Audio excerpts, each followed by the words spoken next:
What is it like being half Thai and half New Zealand European? Where are you from? I'm from the South Island. No, I mean, where do you come from?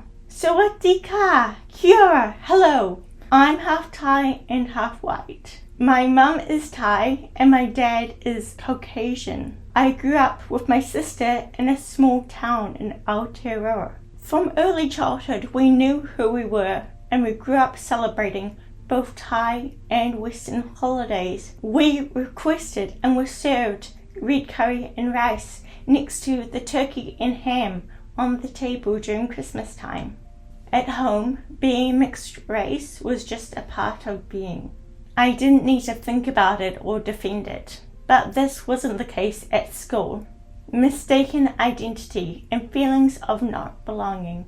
Appearance isn't everything, but it did influence my feelings of not belonging in my environment. Depending on which country I was in, I was neither white or Thai. In New Zealand, I presented as fully Asian because of my appearance. When I was 7 years old, my family relocated to Auckland briefly. I remember getting annoyed at a classmate for insisting that my hair was black, not brown. And they kept on saying that I was Taiwanese or from China, even though I kept on telling them, no, I'm half Thai. Being told that my identity was wrong and that I was something else was really irritating. When I'm in Thailand though, I am seen as white and receive stares and remarks about being farang, a foreigner, when walking down a street. It was unusual for locals to see Westerners in their part of town, so I didn't hold this against them.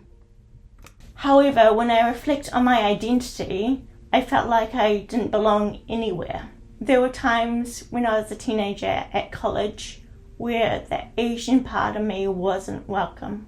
Experienced racism. I went to an all-girls school during college. We often had new exchange students come in from overseas, a lot of Thai and Japanese girls in particular.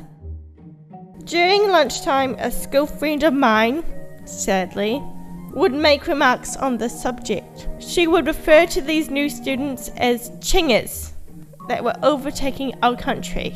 I told her how offensive she was being. Her retort was, I think she liked to wind me up. We are no longer friends. When I left home and moved to another city for uni, there was an incident where my flatmate and I were verbally assaulted on the street for being Asian. I was walking with my flatmate outside our apartment complex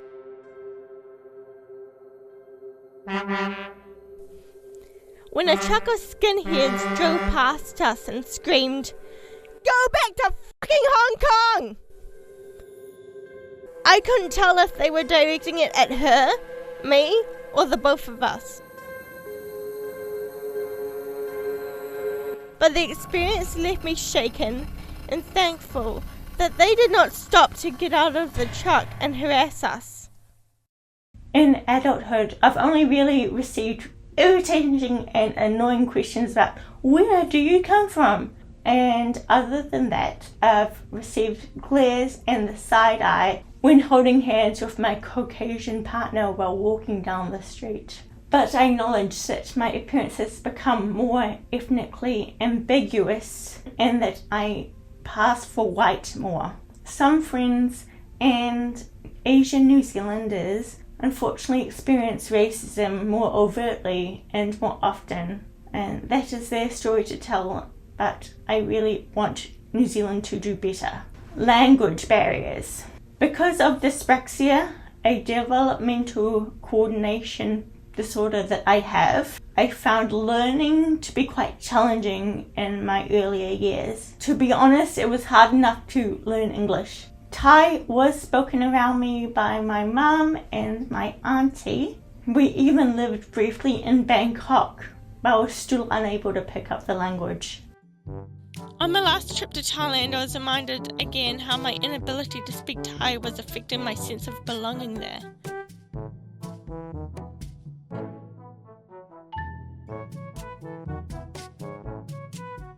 Family members and locals would insist, "You are Thai, you must speak Thai." Being of mixed Kiwi and Thai blood, I did not find that equation so simple. I have been trying to learn basic Thai, but have trouble with all of the different tones. When I was a young adult, I overcame my limiting beliefs about my ability to learn, and on my last trip to Thailand, I was able to pick up way more Thai. So there has been progress there, and learning Thai is something that I am actively doing. Cultural differences. There are cultural and generational aspects of being biracial that I had to navigate, more so when I was a teenager. Aside from always respecting your elders, for example, greeting them with a Y, never touching their head, and always making sure you say face in public, there was one unspoken rule. From my mum's perspective, she expected us to dress up in modest clothing and not to date until we were 20 years old, because the threat of teen pregnancy was too shameful in Thai culture.